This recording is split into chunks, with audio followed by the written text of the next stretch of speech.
Hello friends, আমার নতুন একটা ব্লগে অনেক অনেক ওয়েলকাম আর ভালোবাসা। কেমন আছো তোমরা সবাই? আশা করি ভালো আর সুস্থ আছো। এটা আমি চলে গেছিলাম আমার কাকার ছোট ছেলের ফার্স্ট অ্যানিভার্সারিতে। সবাই খুব এনজয় করছি, আমি, আমার হাজব্যান্ড, মেয়ে, দিদি, সবাই খুব এনজয় করেছি। তারপরে ওরা একটু ছবি টবি তুলে নিল, তারপরে খেতে চলে এলাম। খাবারে ছিল নান, তারপরে ছিল চানা মশলা, রাইস, সাদা ভাত, মাছের মাথার ডাল, ঝুরঝুরে আলু ভাজা, তারপরে ছিল কাতলা কালিয়া, তারপরে চলে আসলো শো স্টপার মটন কষা, আমার ফেভারিট। মটন কষাকে খুব ভালো লাগলো। আর দিনটা খুব ভালো করে কাটিয়েছি।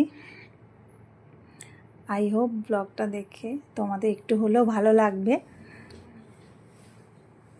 আজকের জন্য বাই, দেখা হবে নেক্সট ভিডিও।